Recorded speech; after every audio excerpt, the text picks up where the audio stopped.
আমাদের জানার কোনো শেষ নেই। আজকে আমরা জানব ধনতেরাস কী, ধনতেরাস কোথায় কোথায় দেশের কোথায় কোথায় কী কী নামে পালিত হয় এই উৎসব, কেনই বা পালিত হয়, কী বা এর গুরুত্ব, বিভিন্ন পুরাণ কাহিনী, কী এর ঐতিহ্য, সেই দিনগুলো সম্পর্কে আজকে আমরা জানব ধনতেরাস কী। তো দারুণ উপনিষদের কয়েকটা লাইন দিয়েই শুরু করি।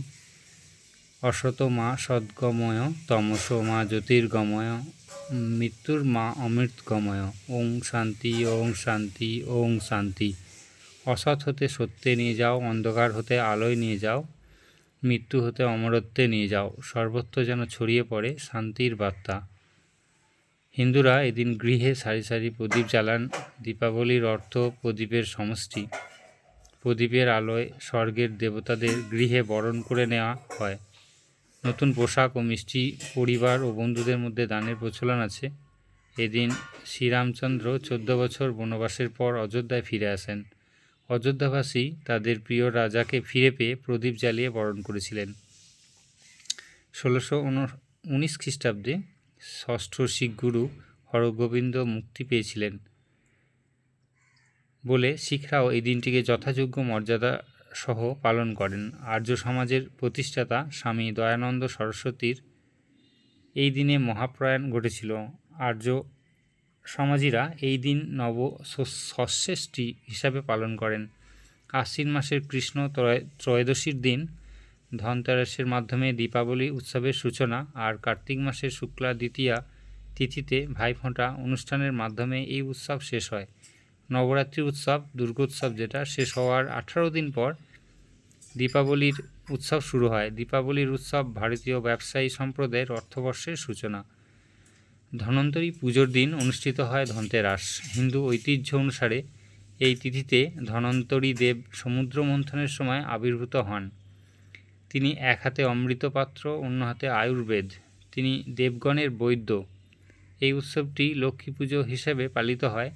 এদিন মাটির প্রদীপ জ্বালানো হয়। মহারাষ্ট্রে গুড়ের সঙ্গে শুকনো ধানের বীজের মিশ্রণ তৈরি করে উপাচার হিসাবে দেয়া হয়।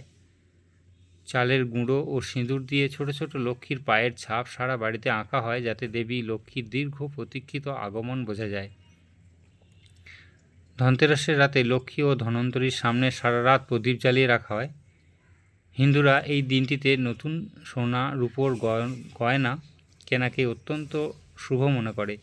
প্রচলিত বিশ্বাস অনুসারে এই শুভ দিনে মূল্যবান ধাতুর তৈরি জিনিস যেমন সোনা রূপোর গহনা, দেবদেবীর মূর্তি ঘরে নিয়ে আসা সৌভাগ্যের লক্ষণ। এছাড়াও রান্নাঘরের ও ঠাকুরের জিনিস তথা বাসন, প্রদীপ, ঘণ্টা, গামলা, ঘটি, যন্ত্রপাতি, গাড়ি, ইলেকট্রনিক্স দ্রব্যাদি কেনা অত্যন্ত শুভ।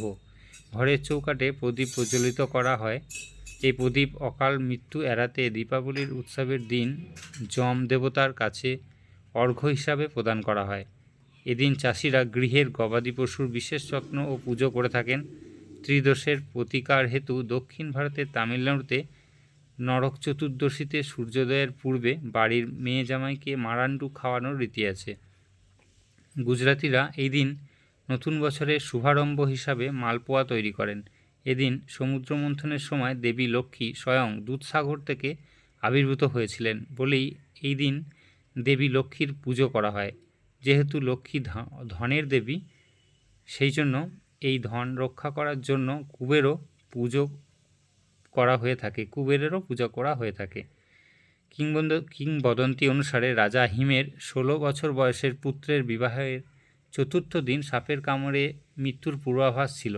সেই দিন নববধূ তার সমস্ত অলঙ্কার, মুদ্রা, সোনার গহনা গৃহের শয়নকক্ষে দরজার সামনে জড়ো করে রেখেছিলেন। যমরাজ সাপের ছদ্মবেশে রাজকুমারের দরজার সামনে এলে প্রদীপ ও গহনার উজ্জ্বল আলোকে চোখ ধাঁধিয়ে যায়, যার ফলে যমরাজ কিছু দেখতে পান না ও নিঃশব্দে সেখান থেকে বিদায় নেন। নববধূর বুদ্ধিতে যুবরাজ মৃত্যুর হাত থেকে রক্ষা পান বলে সেই জন্য এই প্রদীপকে যমদ্বীপ বলা হয়। উত্তর ভারতে এই দিনটি ছোট দেওয়ালি নামে খ্যাত। জৈন মতে 527 খ্রিস্টপূর্বাব্দে মহাবীর নির্বাণ লাভ করেছিলেন।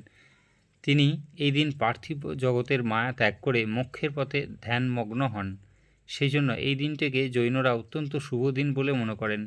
হিন্দুদের দিনটি অন্ধকার নাশ করে জ্ঞানের উন্মেষ ঘটানোর দিন।